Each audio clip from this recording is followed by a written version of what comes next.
So next we're going to have two speakers in the 420 slot.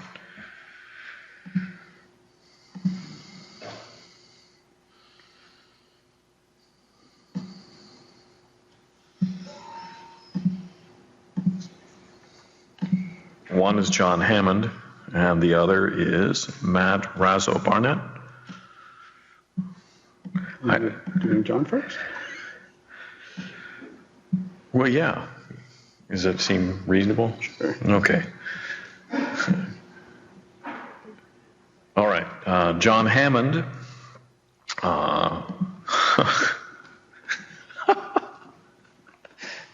Okay, you get the Beard Man Award. I think that, yeah. John Hammond is a negative 8th level Lustre Morlock at Intel HPDD.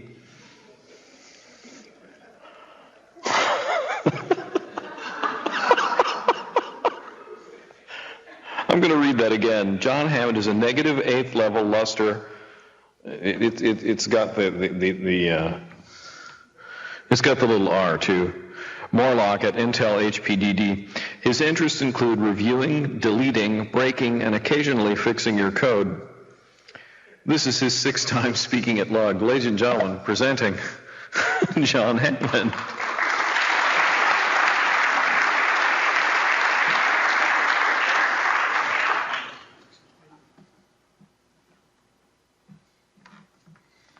I was excited because I knew that Steve would read whatever I wrote, and so...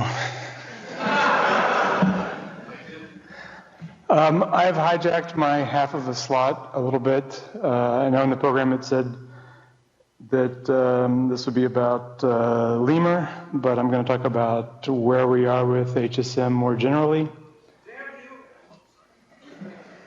And then Matt will talk about the experiences at Cambridge. So we'll do a short review of HSM. I know we've been talking about it, but I'd like to say what the parts are. We'll talk about some issues with the HSM coordinator, issues with the HSM copy tools, a comparison of 2 copy tools, Lemur and LHSM tool POSIX, and I'll also mention a few other copy tools that are out there. So HSM, what is it? Well, it's a hierarchical storage management. So we can use tapes or big disks to add a second storage tier to a Lustre file system. There's a few parts to an HSM. You have the archive, which are the purple tapes there at the bottom. As part of the metadata target, you have the HSM coordinator. You may have a policy engine like Robinhood or LIPE or, a bunch of shell scripts.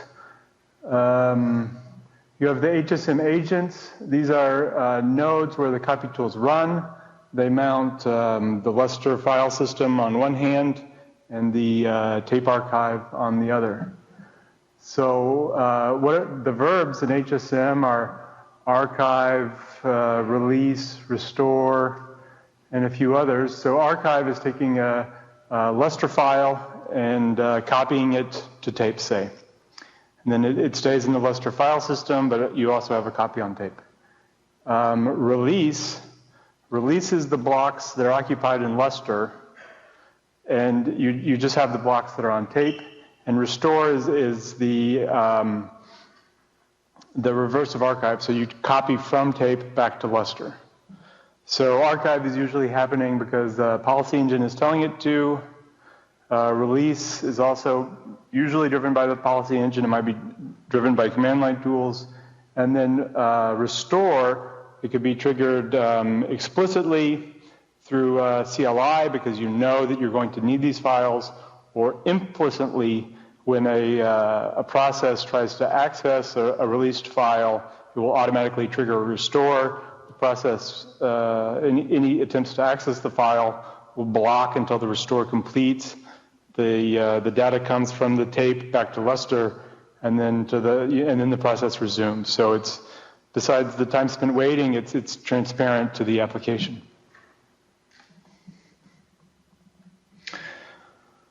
The coordinator is the brains behind HSM.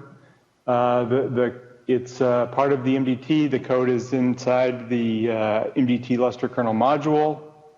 It maintains a log on disk of HSM actions to be performed, ones that have been performed, ones that are in progress.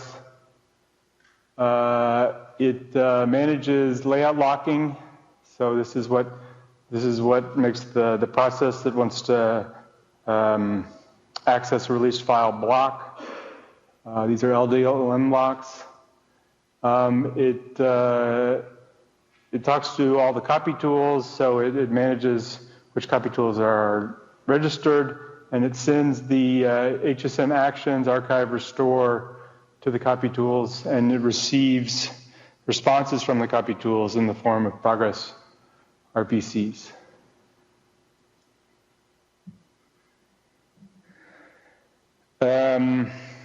So let's talk about some issues with the HSM coordinator.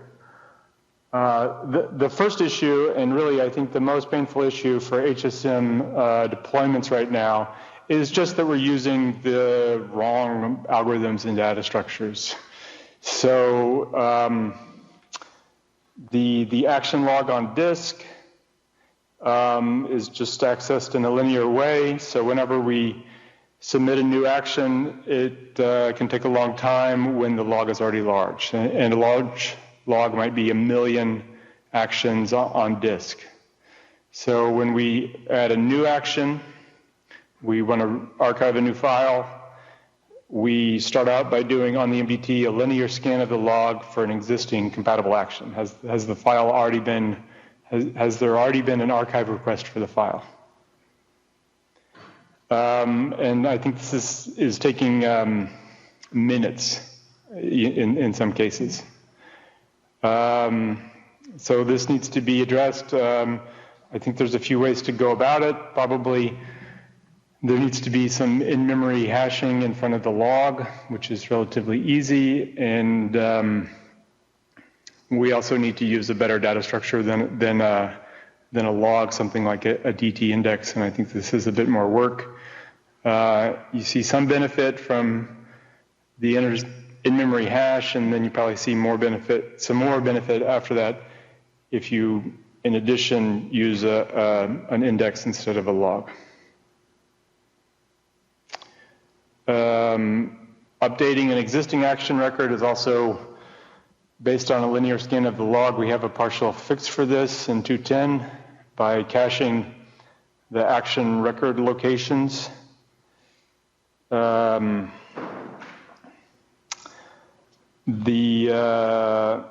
HSM includes something that's called a compound ID, which is I won't go into the rationale for it, but whenever a group of requests come in, they're all given the same compound ID, and when the coordinator sends requests to a copy tool, it will only batch 2 requests together in a single send if they have the same compound ID. So what's happening with Robinhood, say, is Robinhood sends HSM actions to the coordinator 1 file at a time. And because of this, the coordinator sends actions to the copy tool 1 file at a time.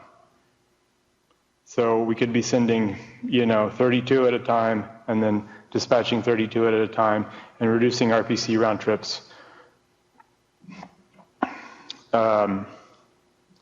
which would improve performance.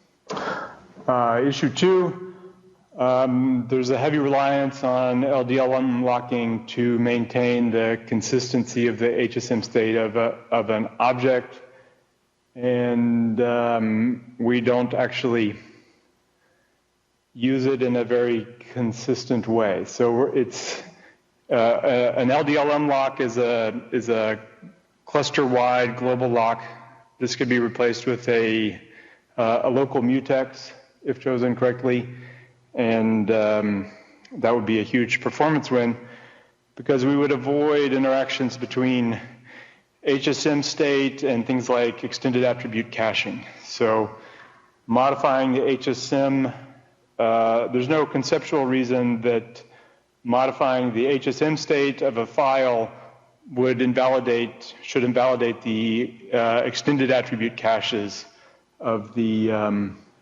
clients who have cached the extended attributes of the file. On the clients, we don't use extended attributes to access the HSM state of the file. We use specialized RPCs, so there's not really a concern in that direction. We still need LDLM locking to manage release and restore. That's fine, but so the benefits of local locking would be faster updates, and we would see updates not being blocked by, HSM updates not being blocked by unresponsive clients, or evictions, things like that.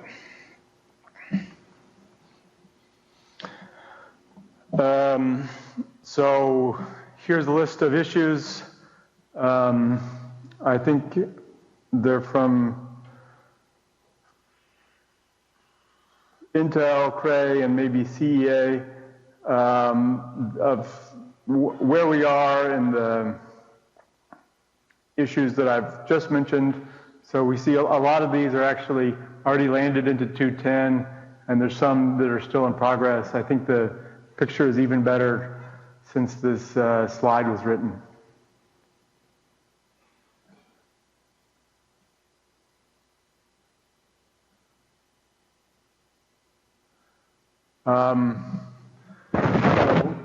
Sorry. Copy tools. There are at least 2 copy tools. There's more than 2, but so I want to talk about these 2 at least. There's LHSM tool POSIX. This was the original copy tool written for HSM. It is a reference copy tool, meaning that it's written so that you can read the source of it, understand how to implement your own copy tool, and then, take this, modify it until it does your own, it serves your own backend type. Or you can use it off the shelf for a POSIX type archive. It is part of the Lustre source tree, so it's included in the Lustre release Git repo. It's integrated into the Lustre test framework, so every time you push a patch for review against the HPDD continuous infrastructure, your patch will be tested against LHSM tool POSIX. It's written in C. It's about, I think, 1,000 lines, 2,000 lines of C. There's another copy tool which you can find on the Intel HPDD GitHub, which is called Lemur. It's newer. It's designed with pluggability in mind and flexibility. It's written in Go. It's not integrated into the Lustre test framework or the HPDD continuous infrastructure, and it actually does not support archives created by LHSM tool POSIX. And the reverse is also true. LHSM tool POSIX doesn't support the archives created by Lemur at this time. So you have to really, if you're going to deploy, you need to choose one, and you won't be able to switch to the other at this time. I think this should have been before the other slide, but it's what is a copy tool? Again, a copy tool goes between a Lustre file system and an archive. It receives actions from the CDT.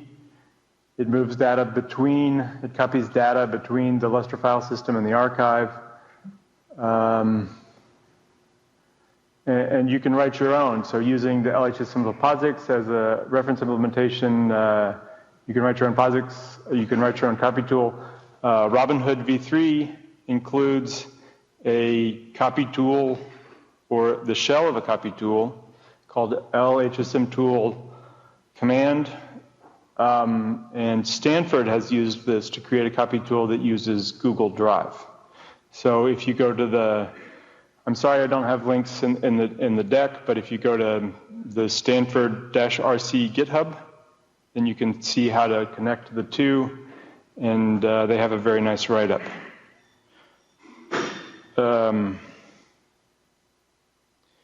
So what are some issues that we need to address with copy tools? Well, the reference copy tool uses the file FID as the primary ID in the archive. This was sort of the best that could be done at the time of implementation. There are some negative consequences to this. It makes disaster recovery from, say, Robinhood and the archive hard, because you can't arbitrarily assign the FID when you're repopulating the Lustre file system.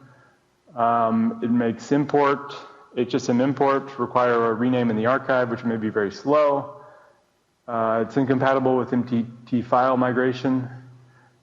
This is addressed in Lemur by storing HSM archive ID, an identifier for the file in the HSM archive in a file extended attribute. That could be done in LHSM tool POSIX as well, but it has not been done.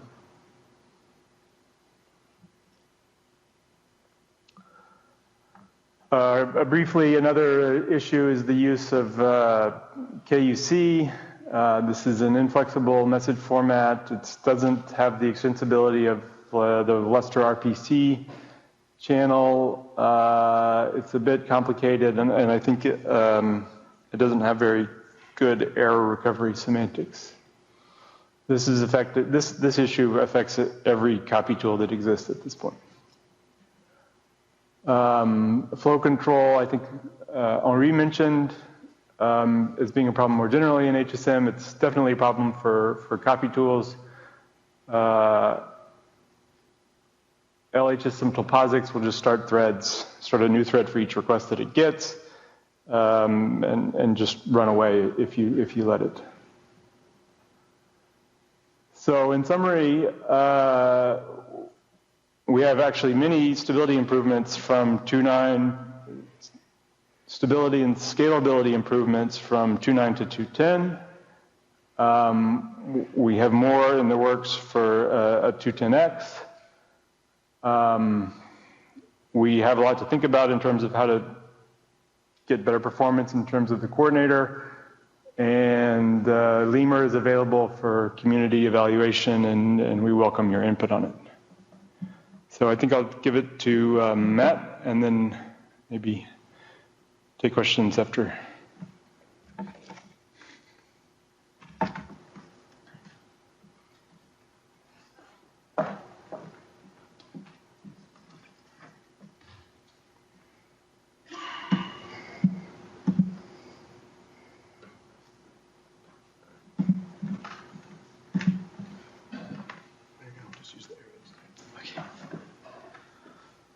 Hi there. My name is Matt Rásó-Barnett. I'm from the University of Cambridge, and we've actually been trying out the Lemur copy tool for about the past 6 months or so. So I'm going to give just a short discussion of how we are using HSM at Cambridge, and just a little bit of our feedback on that and HSM and Lemur. So I work for the Research Computing Services. I'm a sysadmin there. At Cambridge, our division sort of started out originally as a HPC focused unit that has moved around the university over the past 10 years or so. But recently we've moved into the main university IT department as a larger or sort of broader service for the whole university. And we're starting to sort of expand out and do wider research data-orientated things for all the departments within the university. We currently have about 700 active users from across the university. Cambridge is quite unique, certainly in the UK, in being very distributed. There's a lot of independent departments and colleges, and in Cambridge, the traditions are very academic focused. All the money and decision-making power is with the academics. So it's our model is actually very much to sell services to the academics. So we constantly are actually having to justify ourselves over why we can do something better than they can, which has actually kind of influenced how we operate. Our current infrastructure, so we have 2 HPC-focused systems that are currently still in use. There's like 2 clusters, a Sandy Bridge cluster of about 600 nodes and a GPU cluster, both of which are sort of about to be renewed kind of by October this year. And there's about 5 petabytes of Scratch, various Lustre systems attached to that, still currently on version 2.1 that we're looking to migrate off of by this October date. We've also recently been purchased 2 sort of large tape archives, which have been part of our HSM rollout, amongst other things within our division. And yeah, we've recently got some national funding to deliver some new services and upgrades to our HPC systems. So there's going to be a new GPU, a new CPU Skylake cluster, and KNL system with a mixture of Omnipath and IB. And as part of that, we have a new deployment of Lustre that we're putting in place. And we've also been experimenting a little bit with some other systems, one of which is OpenStack, which we sometimes leverage for our own use cases, but we actually have sort of an interesting deployment of a virtualized HPC system for a brain imaging unit within Cambridge, who have their own Lustre system that is mounted within that, and it works very well. So as part of our new offering and as part of our broadening of approach across the university, we've been looking at how we do storage for the wider academic community within Cambridge, and not solely for the HPC community, which has traditionally just been the typical Scratch file system. There's a lot of demand that we are getting from academics and institutes who want something beyond Scratch. They currently use our Scratch in a way that they expect it to be performant and all of the good things that Lustre provides, but they want the resiliency as well. They don't expect it to operate as a Scratch. So we're looking in our next iteration to try and tackle some of these things and offer different tiers of storage, 2 of which I'm going to talk about that are involving Lustre and HSM in some way. We have another tier that utilizes sort of ZFS for a more resilient backup-based storage area. But the first one of which is we have like a research data store that we envisaged effectively as Lustre Scratch area, but with an additional, using HSM to provide an additional layer of disaster recovery, I suppose is the best way to call it. So we have a Lustre file system that researchers will buy space on, and that we have a Robinhood backed policy on it that is over time archiving these researchers' data periodically to our HSM backend, which is a tape file system that I'll talk a little bit more about in a moment. So this is, we kind of have some SSH and sort of rsync gateways that are available sort of from everywhere for researchers across the university to access, and that they can effectively dump data into, and that we manage with Robinhood. But we are trying to optimize the usage of HSM and our backend such that in the unfortunate case that we ever did lose an OST, that we could recover from that. And the goal here is really that we need it to be low cost as possible, and that we can recover it in some length of time. It will obviously be slower than our sort of resilient ZFS file system, but it's not completely gone forever. And the idea here, having these sort of two options for them to buy, is that we found with our researchers is that we need it to be as low cost as possible. So, because for some people, if we don't hit the right sort of price point, they will go out and just buy NAS boxes for themselves and do it in their department. So we're trying to kind of cover a lot of bases. So this is one area of that.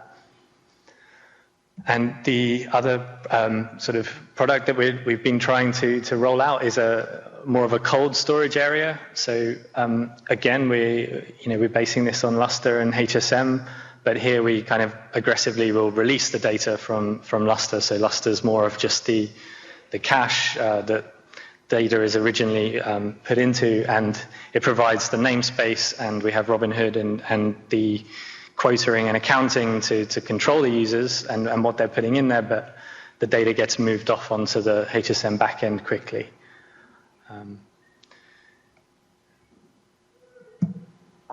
So this is just a rough layout of how these two systems are put together. So we're using Intel's Enterprise Edition for Lustre.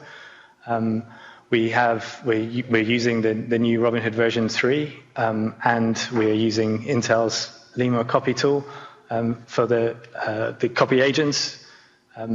We actually run our copy agents as sort of stateless virtual machines in OpenStack, and it was actually one of the reasons we quite liked Lemur for this, because as I'll talk about in a moment, but Lemur has some sort of nice quality of life things for managing as a stateless agent. So we like that. And then our HSM backend is some tape libraries that we use, a product called QStar Archive Manager that sits in front of it.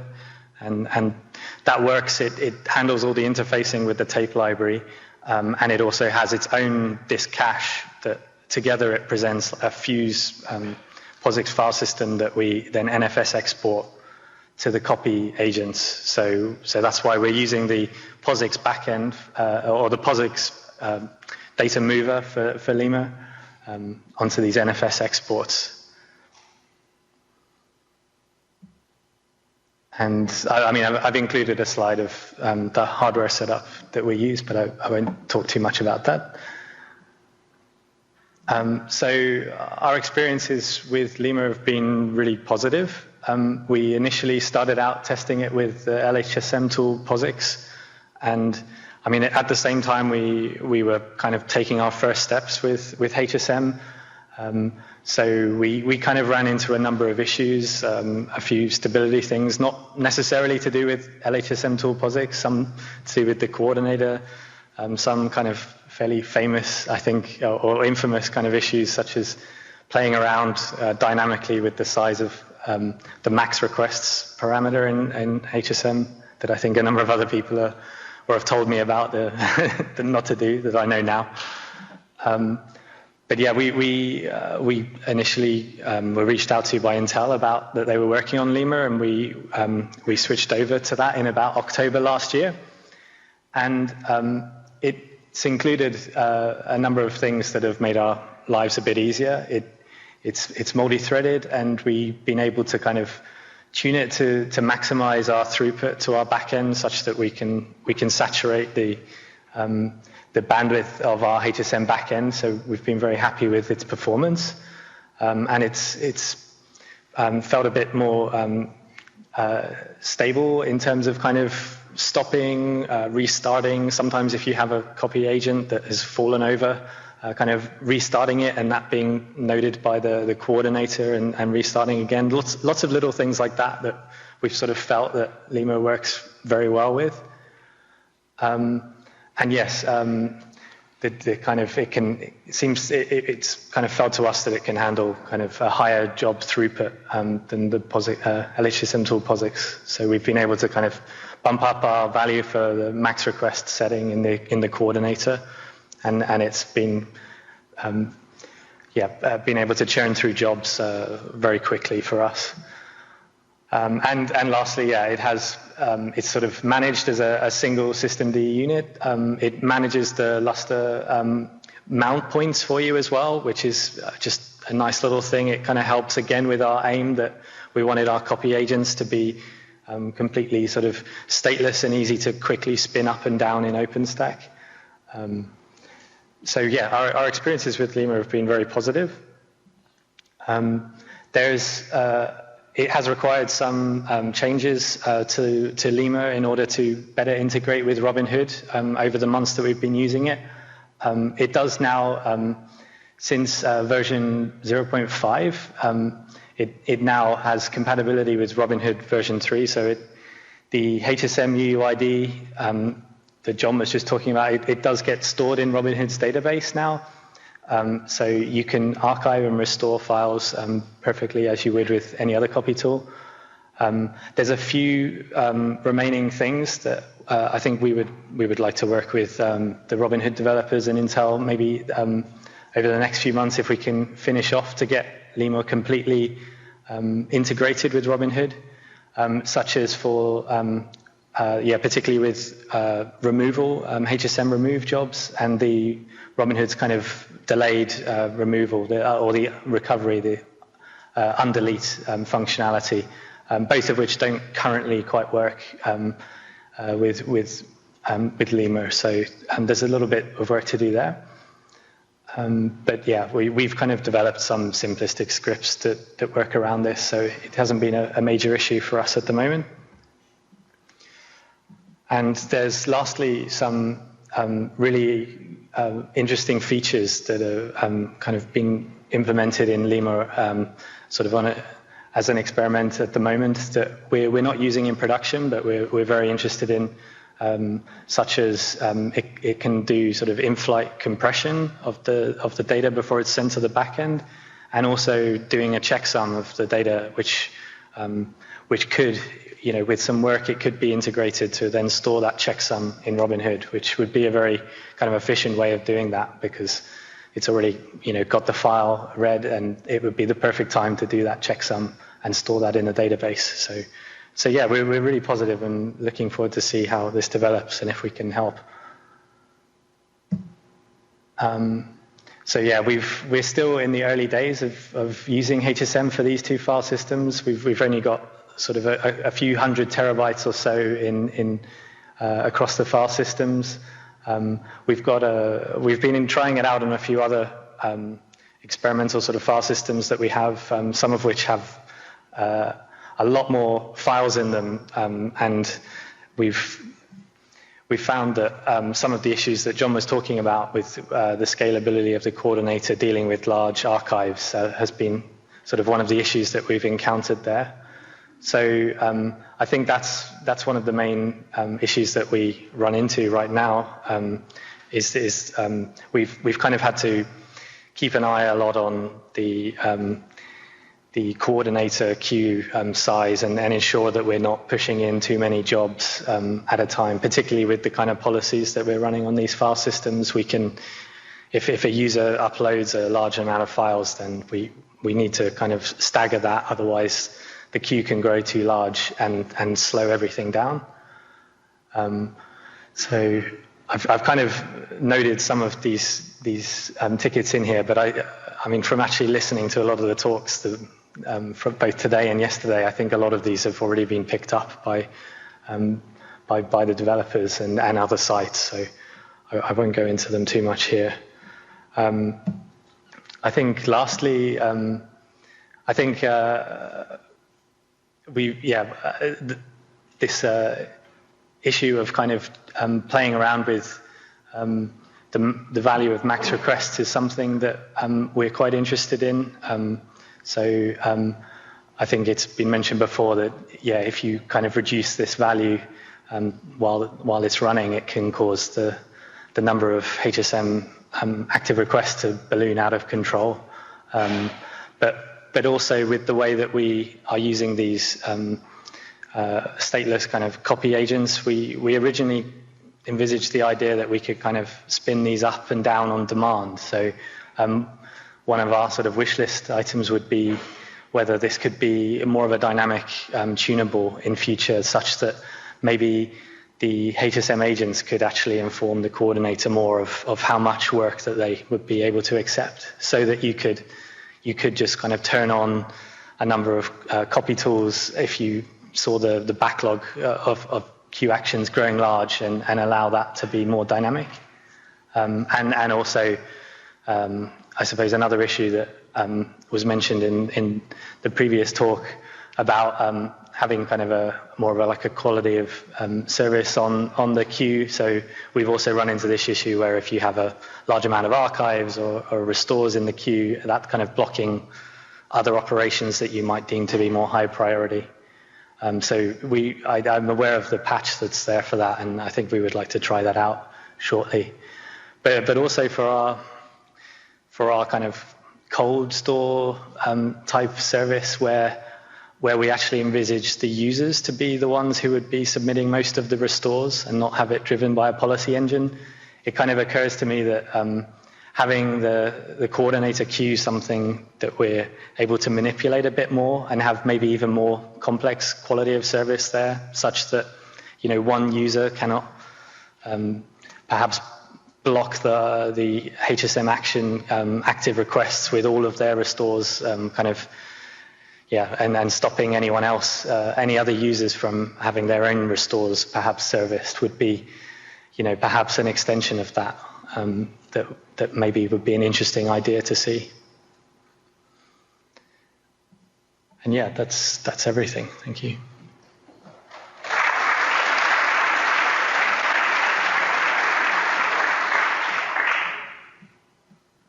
We're going to invite John back up and take a question or so.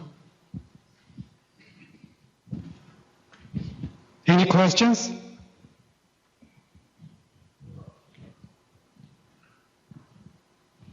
Maybe a stupid question. Can the coordinator be separated out of MDT? I mean, some kind of remote setup? Well, it could be. I don't think this is a good way to get at the performance gains right now.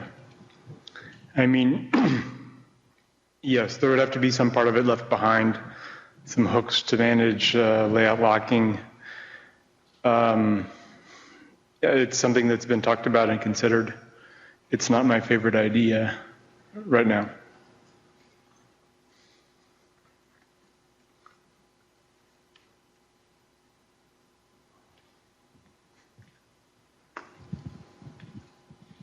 I have just one simple question.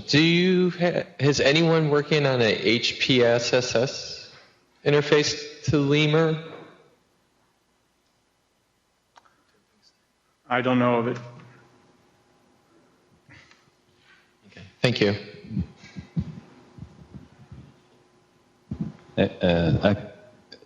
Did you mean HPSS?